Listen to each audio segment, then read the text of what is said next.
Prabhupada Jaya, Prabhupada Jaya, Prabhupada.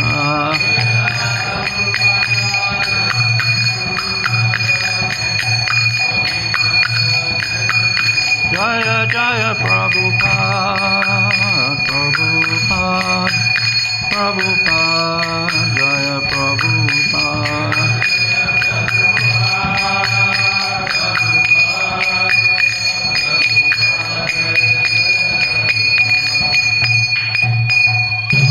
Jai Om Vishnupad, Paramahamsa Parivraj Pacharya Astu, Saraswati Sri Srimad His Divine Grace, Abhay Charanaravinda Bhaktivedanta Swami Srila Prabhupada Ki, Sri Caitanya Charitamrita Ki, Gaura Premanandi.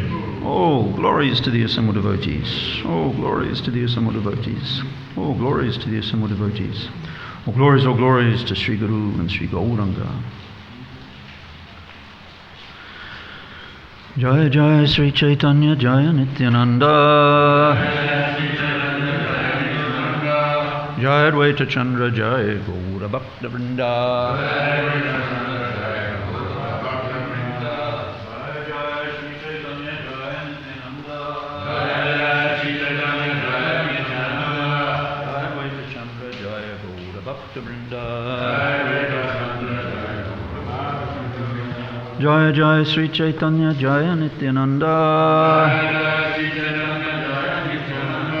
Jaya Advaita Chandra Jaya Gaura Bhakta Vrinda. Reading from Sri Chaitanya Charitamrita, Adi-lila chapter 8, text number 20. Hena prema Sri Chaitanya Adi-lila yata tata. Oh, okay. Yeah, sorry. So I'll just maybe repeat it once more and then we can do the word for word. Hena prema Sri Chaitanya Adi-lila yata tata jagai madai payanta anyera ka kata. Hena, such, prema, love of Godhead, Sri Chaitanya, Lord Sri Chaitanya Mahaprabhu, Dila has given, Yata, anywhere, Tata, everywhere, Jagai, of the name Jagai, Madai, of the name Madai, Payanta, up to them, Anyira, of others, Ka, what to speak, Kata, words. Translation: Lord Sri Chaitanya Mahaprabhu has freely given this love of Krishna everywhere and anywhere, even to the most fallen, such as Jagai and Madai. What to speak of those who are already pious and elevated? Please repeat. Lord Sri Chaitanya Mahaprabhu has freely given this love of Krishna everywhere and anywhere, even to the most fallen, such as Jagai and Madai. What then to speak of those who are already pious and elevated? Just in case anyone wants to read on your electronic devices, it is Adi-lila chapter 8, and this is text number 20. So it's a 2.5 page purport, everybody, by His Divine Grace Srila Prabhupada. The distinction between Sri Chaitanya Mahaprabhu's gift to human society and the gifts of others is that whereas so-called philanthropic and humanitarian workers have given some relief to human society as far as the body is concerned, Sri Chaitanya Mahaprabhu offers the best facilities for going back home, back to Godhead, with love of Godhead. If one seriously makes a comparative study of the two gifts, certainly, if he is at all sober, he will give the greatest credit to Sri Chaitanya Mahaprabhu. It was with this purpose that Kaviraj Goswami said, Sri Krishna Chaitanya Doya Karaha Vichar Vichar Karya Chitte Pabe chamatkara. If you are indeed interested in logic and argument, kindly apply it to the mercy of Sri Caitanya Mahaprabhu. If you do so, you will find it to be strikingly wonderful. Caitanya Caritamrita, Adi-lila, chapter 8, text 15. That was just 5 verses back. Srila Narottam Das Thakur also says, the two brothers, Jagai and Madai, epitomize the sinful population of this age of Kali. They were most disturbing elements in society because they were meat-eaters, drunkards, women hunters, rogues and thieves. Yet Sri Caitanya Mahaprabhu delivered them, to say nothing of others who were sober, pious, devoted and conscientious. Bhagavad Gita also confirms that, to say nothing of the Brahmanically qualified devotees and Raja Rishis, anyone who by the association of a pure devotee comes to Krishna consciousness becomes eligible to go back home, back to Godhead. In Bhagavad Gita, the Lord declares, O son of Prita, those who take shelter of me, though they be of lower birth, women, Vaishyas, merchants, as well as Sudras, workers, can approach the supreme destination. Bhagavad Gita 9:32. Lord Chaitanya Mahaprabhu delivered the two fallen brothers, Jagai and Madai, but the entire world is presently full of Jagais and Madais, or in other words, women hunters, meat-eaters, gamblers, thieves and other rogues, who create all kinds of disturbance in society. The activities of such persons have now become common practices. It is no longer considered abominable to be a drunkard, woman hunter, meat-eater, thief or rogue, for these elements have become assimilated by human society. That does not mean, however, that the abominable qualities of such persons will help free human society from the clutches of Maya. Rather, they will entangle humanity more and more in the reactions of the stringent laws of material nature. One's activities are all performed under the influence of the modes of material nature. Prakriti kriyamanani gunya kamani savashaha. Because people are now associating with the modes of ignorance, tamaguna, and to some extent passion, rajaguna, with no trace of goodness, sattvaguna, they are becoming increasingly greedy and lusty. For that is the effect of associating with these modes. Tada rajas tamo bhava kama loba dayas chaye. By associating with the two lower qualities of material nature, one becomes lusty and greedy. Bhagavatam 1:19. Actually, in modern human society, everyone is greedy and lusty, and therefore the only means for deliverance is Sri Chaitanya Mahaprabhu's Sankirtan movement, which can promote all the Jagais and Madais to the topmost position of Sattvaguna or Brahminical culture. Srimad Bhagavatam states, Nastaprayashu Badreshu Nityam Bhagavata Sevaya Bhagavati Uttama Shloke Bhakti Bhavati Nashtiki. Tada Rajas Tamo Bhavan Kama Loba Dayas Chaye. Bhagavatam 1:18 and 19. Considering the chaotic condition of human society, if one actually wants peace and tranquility, one must take to the Krishna consciousness movement and engage always in Bhagavat Dharma. Engagement in Bhagavat Dharma dissipates all ignorance and passion, and when ignorance and passion are dissipated, one is freed from lust and greed. When freed from greed and lust, one becomes Brahmanically qualified, and when a Brahmanically qualified person makes further advancement, he becomes situated on the Vaishnava platform. It is only on this Vaishnava platform that it is so possible to awaken one's dormant love of Godhead, and as soon as one does so, his life is successful. At present, human society is specifically cultivating the mode of ignorance, tamaguna, although there may also be some symptoms of passion, rajaguna. Full of karma and lobha, lust and greed, the entire population of the world consists mostly of Sudras and a few Vaishyas, and gradually it is coming about that there are Sudras only. Communism is a movement of Sudras, and capitalism is meant for Vaishyas. In the fighting between these two factions, the Sudras and the Vaishyas, gradually, due to the abominable condition of society, the communists will emerge triumphant. And as soon as this takes place, whatever is left of society will be ruined.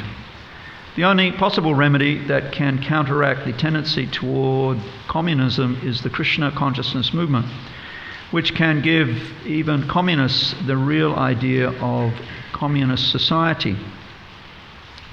According to the doctrine of communism, the state should be the proprietor of everything. But the Krishna consciousness movement, expanding the same idea, accepts God as the proprietor of everything.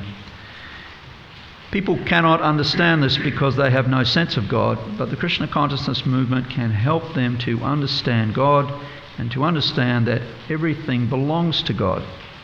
Since everything is the property of God, and all living entities, not only human beings, but even animals, birds, plants, and so on, are children of God. And everyone has the right to live at the cost of God with God consciousness. This is the sum and substance of the Krishna consciousness movement.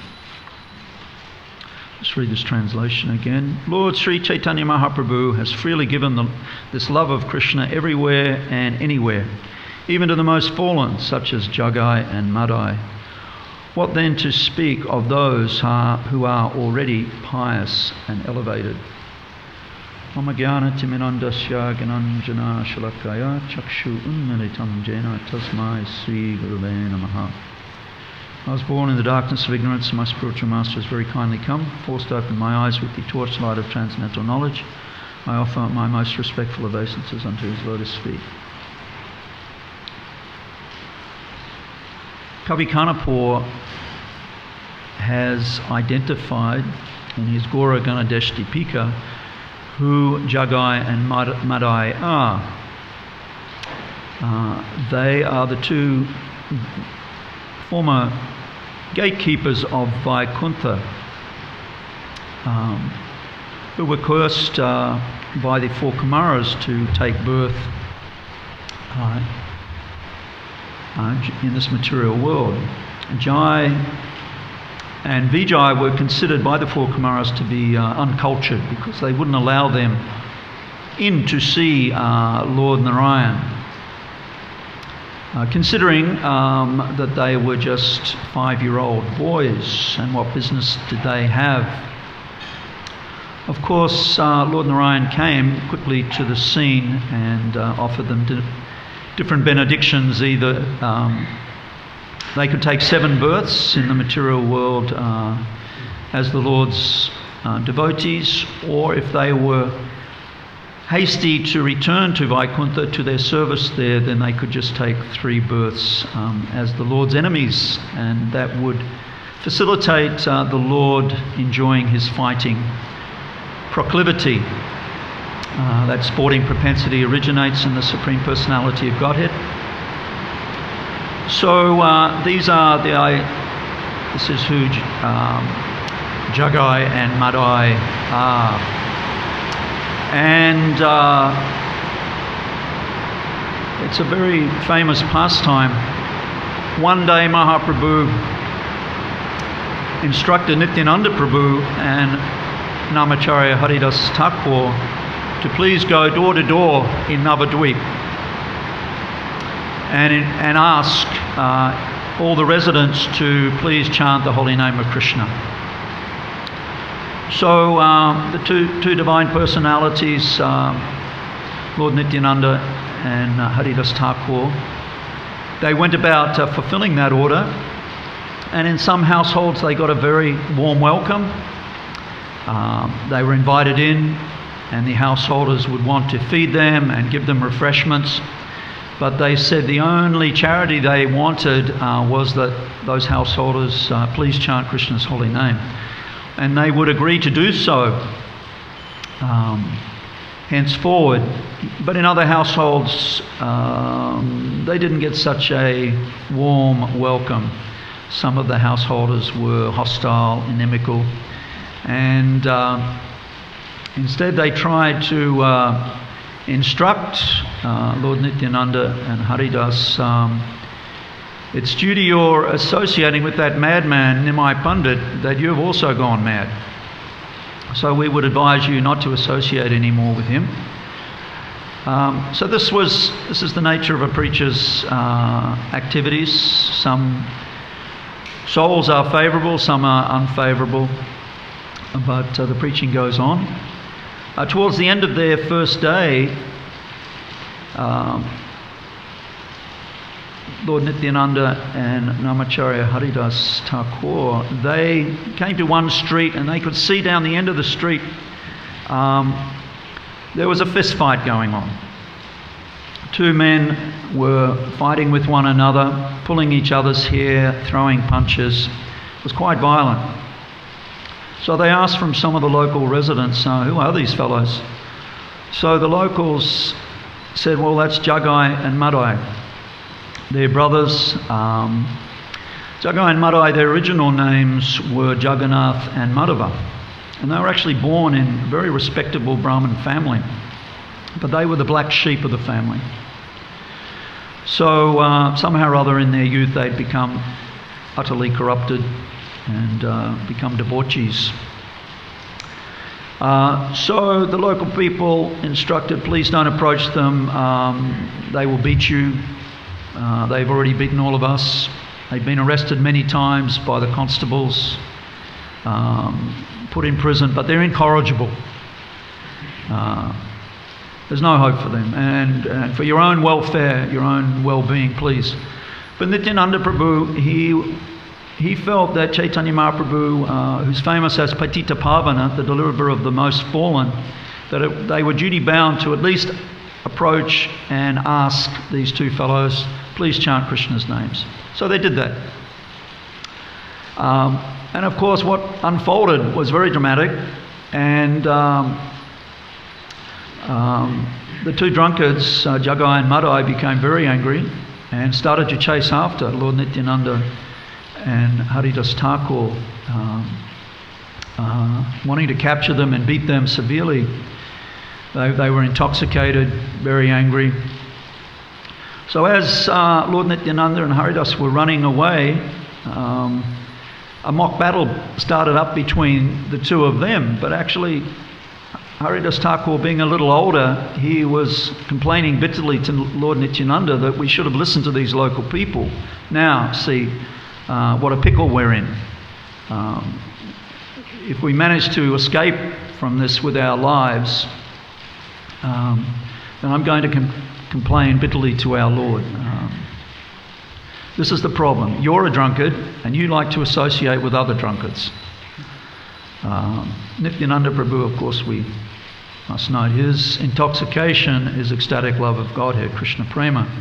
But still, so in this way they were running for their lives and complaining about the situation. They ran all the way back to Nimai Pandit's house, Lord Vishvambara, and slammed the door and collapsed on the floor. Mahaprabhu wanted a full report of the day's preaching. And they gave that, including the dramatic events with Jagai and Madai. So it said the next morning Mahaprabhu still suggested that perhaps these two brothers aren't as incorrigible as everyone says, and perhaps if you go in the morning when they're not intoxicated, you might get a better reception. So they went back, but Jagai and Madai were already drunk and even more angry and hostile. And of course we know that despite the humble request of the two divine personalities, it was actually Madai who threw a piece of earthen pot which had formerly contained fermented rice wine. It struck the head of Lord Nityananda, drew blood. And a crowd had already arrived, sensing some danger. Some of those persons ran back to Mahaprabhu and explained what had happened, what was happening. And Lord Chaitanya ran from his own dwelling And whilst running, he was shouting, "Chakra, Chakra." And the Lord's divine weapon, Sudarshan Chakra, it immediately manifested atop the Lord's raised right arm, twirling ominously, so that when Lord Chaitanya arrived on the scene, Jagai and Madai, immediately realizing the precariousness of their situation, offered full Dandavata obeisances to Lord Chaitanya and begged forgiveness. And Mahaprabhu was not inclined to forgive them, actually, initially. It was only when Lord Nityananda intervened on their behalf and said, "My dear Lord, if you kill these two miscreants, then you may as well kill everyone in Kali Yuga, because everyone is practically as degraded as these fellows." So Mahaprabhu, due to the intervention of his dear brother, Lord Nityananda, he agreed to spare their lives, but demanded that henceforth they give up all their sinful activities and chant Krishna's holy names, which they agreed to do.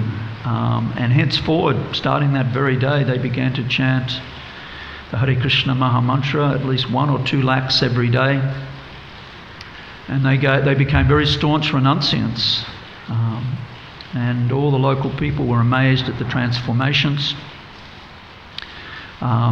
in these two personalities. It's said also that a short time later, Madai was still feeling very remorseful for having struck Lord Nityananda. And one day he noticed the Lord sitting quietly on his own on the bank of the Ganga, deeply absorbed in love of Krishna. And he approached him, again offered obeisances and said, "My dear Lord, what can I do? I'm still so remorseful and devastated from my offence." So Lord Nityananda instructed him to create one bathing gut on the Ganga, so that when all the local persons and any pilgrims who were coming to take their baths in Mother Ganga, they would have a nice walkway, a nice set of steps to walk down to take their baths. So, and he also instructed him that any persons, any of the Dhamvasis who he had previously offended, he should beg their forgiveness. Whenever they came, whoever it was, either he'd offended them or not, it didn't matter, but whoever came to take their baths, he should beg their forgiveness, their blessings. So Madai did that, and of course that gut is very famous there. Those of us who have done Navadvip Dham Parikrama, Madai's gut in the Navadvip area on the Ganga. So it's a very instructive pastime that, of course, Mahaprabhu is supremely munificent, merciful, but Nityananda Prabhu is even more merciful, if that could be possible. And there's another wonderful instance when Mahaprabhu was heading off on his tour of South India. He initially wanted to go on his own, but it was Nityananda Prabhu who insisted that he take at least one Brahmana assistant with him. And Nityananda had an associate, and I'm pretty sure it was Karl Krishna Das, who was his Brahmana assistant, who accompanied the Lord on his tour of South India. And as they were heading back to Jagannath Puri, this Karl Krishna, he fell under the influence of some gypsies, Bhattaharis. And this particular band of gypsies in South India, they use women to allure men into their, and actually they assimilate them right into their fold. They become members of their camp. So when Chaitanya Mahaprabhu realized when his servant, his Brahmana assistant disappeared, he went looking for him, and he found them in the company of the Bhattaharis.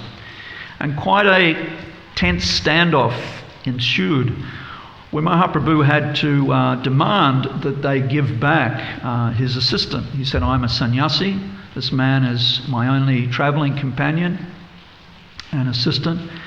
And he even used some diplomacy by suggesting that the Bhattaharis themselves were sannyasis, which they weren't really. But he said, you are knowing these things because you are also sannyasis. So I need this assistant, you please give him back. So eventually they reluctantly agreed, and Mahaprabhu took Karl Krishna back, and as he was actually heading back to Jagannath Puri. He was on the return journey by that point. So as soon as he got back to Puri, he immediately gave Karl Krishna Das back to Lord Nityananda. He said, he's your man, you gave him to me. Karl Krishna was actually an associate of Lord Nityananda Prabhu. There was a friendship there. That's why Lord Nityananda had recommended him. So, and Lord Chaitanya said, you do with him what you want now. He's back in your care. So our acharyas have described that that's quite significant, that Mahaprabhu, out of affection for Lord Nityananda Prabhu, he wanted to deliver this particular person back to the care of Lord Nityananda. Lord Nityananda is, of course, Lord Balaram, Adi Guru, original spiritual master. So in this way, everything was resolved quite wonderfully. Just before, oh yes, and of course, at the time that Mahaprabhu agreed to forgive Jagai and Madai, he also agreed to accept all of their sinful reactions. And it's said in Chaitanya Bhagavat that at that time Mahaprabhu's body turned black.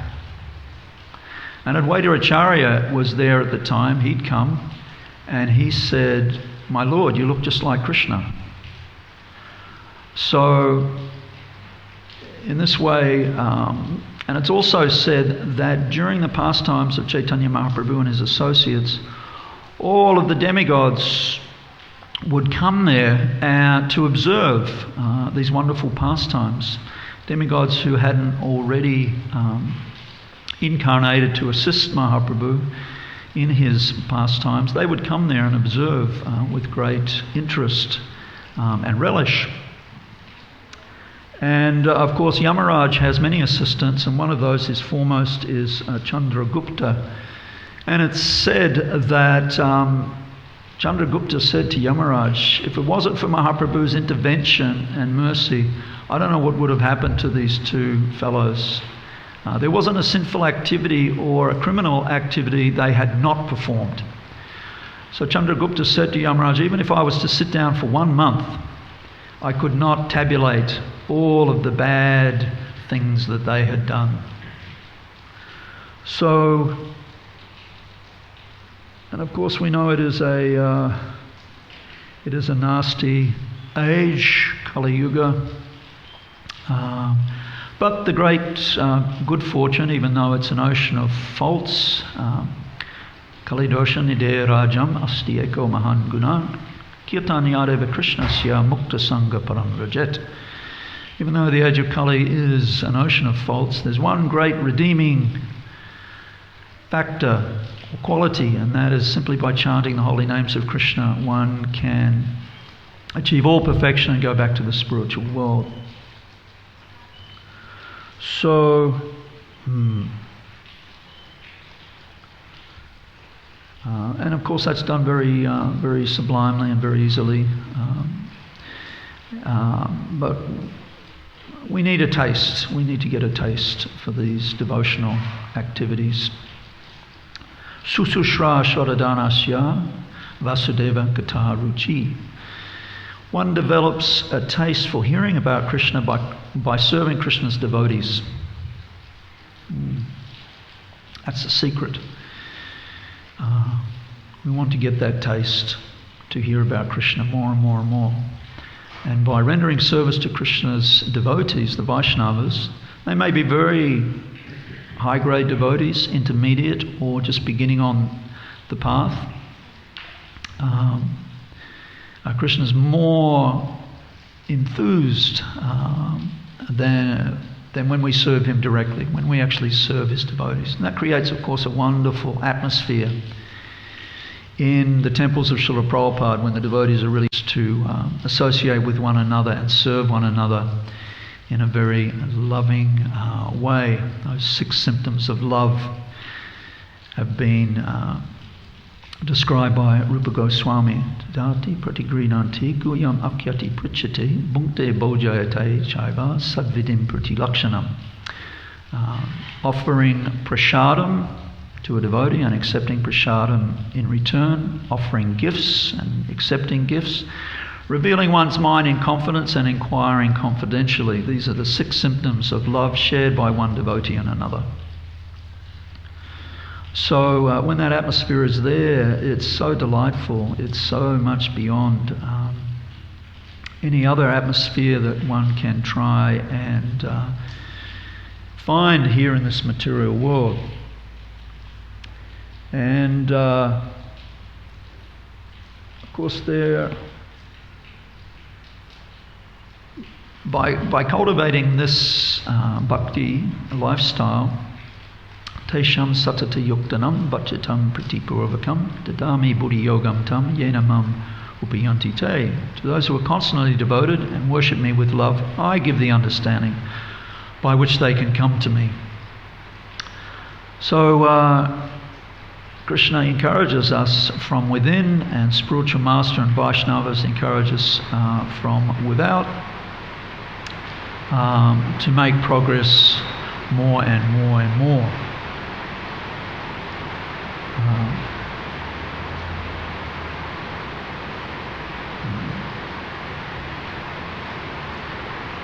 So in this age, people generally want to be entertained. That's natural. So the bhakti literatures give us so many wonderful narrations which can satisfy the spiritual yearning of the jiva, and which are actually liberating rather than causing more and more bondage. And many of those pastimes, either in Srimad Bhagavatam or other Puranas or in the literatures of Mahaprabhu's pastimes, we see that it's not just Brahminical persons who are being discussed. If it was just about Brahmins, it wouldn't be very interesting. He sat down, he performed archaman and meditated. That's not very interesting. But many of the pastimes regard kshatriyas, warriors actually. And sometimes kshatriyas get themselves into all sorts of trouble. They become infatuated with one another's wives, and big battles take place. There's lots of politics and diplomacy. But when Krishna and his devotees are involved in the great struggles which go on, then reading about those is liberating. Vyasadeva has given us the Srimad Bhagavatam and the Mahabharata, and his father actually has given us the Vishnu Purana, Parashara Muni, his contribution. And there are many others as well, such as Harivamsa, very important Purana, which describes many of Krishna's pastimes and the Lord's family. And even Puranas which are meant for those in the mode of ignorance, still, like the Skanda Purana, have many wonderful pastimes, such as the Dwarka Mahatmya, the glories of Krishna's Dwarka Dham, or the glories of Lord Jagannath and Purushottam Kshetra. So by reading those, persons who are spiritually inquisitive, even they may be primarily steeped in the mode of ignorance, they can be uplifted. And we see that during the time of Mahaprabhu, there were centers of learning in different parts of India. Navadvip was a great center of learning. Just like we have important cities in the world which have sprung up or grown around great universities. So similarly, Navadvip was there. There were so many learned professors in different branches of knowledge. Mithila is an ancient city of learning, especially in the branch of wisdom, logic, Nyaya. And in South India, of course, the seat of the Tattvavadis, the Madhva Sampradaya on the southwestern side of India, Udupi, and Sri Rangam. And of course Jagannath Puri was a very important place, and Vrindavan, where the Goswamis were sent, Rupa and Sanatan. So in Puri, of course, Sarvabhauma Bhattacharya was there, and he was a vastly learned professor in both Nyaya, logic, and Vedanta. It's said that as a young man he decided to specialize in those two branches of knowledge, and he went to Mithila to study, because that was the great seat of learning for those who wanted to become expert in logic. But the pundits there, they were anxious to maintain the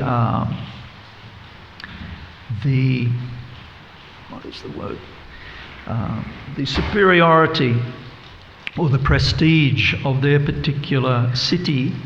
So anyone who came there wanting to study logic, there were no textbooks. They would simply have to hear and take away with them as much as they could recall. But Sarvabhauma Bhattacharya, he was a Shrutidhara. He had a wonderful memory. So he memorized everything, and he took it back to Puri, and he then became the Raj Pandit, the chief advising spiritual preceptor of the king of Puri, and he had many, many disciples there. So that was a great center of learning. There are many, many pastimes regarding Lord Caitanya and Sarvabhauma Bhattacharya in Puri. But interestingly, in large parts of Bengal, where Mahaprabhu ordered Lord Nityananda to go back and preach in, such centers of learning weren't there. So it's said that Lord Nityananda spread the Sankirtan movement far and wide throughout Bengal through ecstasy, through just going town after town, and it's said that his Sankirtan party was just like a festival. It was so attractive, just like a Rath Yatra. And his lordship dressed himself very wonderfully, as did all of his associates. And they were all very expert kirtaniyas, the 12 Dwadasa Gopals, or eternal associates from the spiritual world, Goloka Vrindavan. Some were very good preachers also, and vastly learned. But Lord Nityananda spread the Sankirtan movement through many different parts of Bengal through kirtan, through ecstasy. And many of the persons were not so scholarly, they were not so inclined to, but they were very captivated by the beauty of the Lord and his associates, and they eagerly took up the process. So, and similarly today, if you travel a little bit in parts of Bengal, Lord Nityananda Prabhu, he's more famous than Lord Caitanya. We've had the experience going to some places in And perhaps it was the first or second time that some of the when you go way out into the remote villages and towns where they don't see so many foreigners, quite often they would see Western devotees, Gaudiya Vaishnavas, and the local people would become very ecstatic. Old men, perhaps, they would just, Nitai! So happy. These wonderful pastimes are there, and of course they didn't finish at the time of Lord Chaitanya's disappearance, or Lord Nityananda's disappearance. Actually, the author of the Chaitanya Bhagavat, Vrindavan Das Thakur, he says there are many more pastimes to be included in this book as time goes on. The modern day pastimes of Lord Chaitanya, they're sometimes referred to, they're still going on. We're in it. We are in this wonderful Sankirtan movement. So I'll stop there, everyone. Thank you. Any questions, comments, corrections, please? Not sure if we have a microphone this morning, but you can shout them out and I can repeat them. Unless... Hare Krishna. All right, this must be a result of the Prabhu. I think the microphone may just be coming, Prabhu, so for the benefit of our listeners, viewers. Okay. Prabhu has a comment, or maybe a... Yeah, Prabhu Das Adhikari. Hare Krishna. It's a political question. It seems that the communists are not taking over in current time. It seems like everyone is abandoning communism in favour of the pursuit of capitalism. We've seen what's happened in the USSR and also China. Would we see this as just a temporary thing, or is it as Prabhupada states that eventually the communists will expect that? Well, can I present a counter view that they'd like to take over, and they are trying to still take over both Russia and China politically, interfering in many Western democracies. They hate democracy. Of course, Prabhupada didn't like democracy either. Neither did Plato or Socrates. We could say something about... and Plato and Socrates lived in a pure democracy. Athens at their time was actually a pure democracy where all of the franchised men would meet in the forum and vote on all of the big events of the day, whether to go to war or who to kill. They actually killed Plato's guru, Socrates. So there is a counter political suggestion that perhaps eventually, who knows, it's whether communism will triumph. I did research when I was preparing this. I remembered it's actually mantra 1 from the Sri Ishopanishad, and I'm sure many of us memorized that a long time ago. Isha vashyam idam savam yat kincha jagadam jagat tena tvaktena bunjita magridha kasya swiddanam. Everything animate and inanimate that is within the universe is controlled and owned by the Lord. Therefore, one should only accept those things which are designated for his use, set aside as his quota, and one should not accept other things, knowing well to whom they belong. So it's Prabhupada has given indications. There may be some. It may appear that some countries are abandoning communism for capitalism, but that doesn't mean that their hatred for democracy has waned, and they're still trying to spread their ultimately, all these isms, Prabhupada said, they're man-made and they're flawed because every conditioned soul has the 4 defects: imperfect senses, commits mistakes, subject to illusion, and cheating propensity. Yeah. So whether it's communism, capitalism, socialism, Maharaj, a comment to?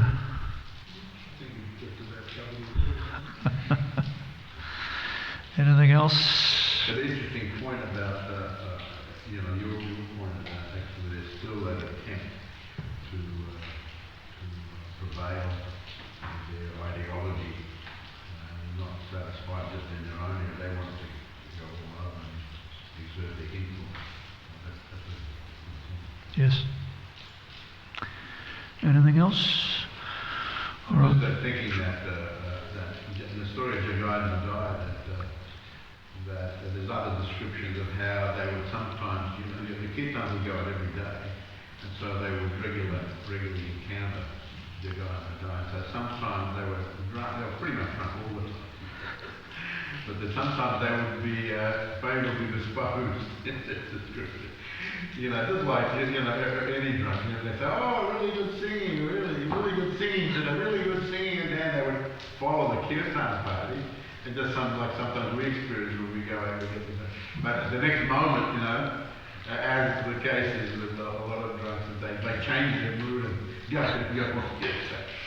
So, on one side they would be very, oh, wonderful, nice singing, nice dancing, follow the Kirtan party all over. Then just change and start throwing stones at the picture. So all of us have experienced that going on Kirtan. So they were very typical, as we talked about. So many Jagana dies in the world today. Yeah, good point. Thank you, Maharaj. All right, Sri Caitanya Charitamrita ki.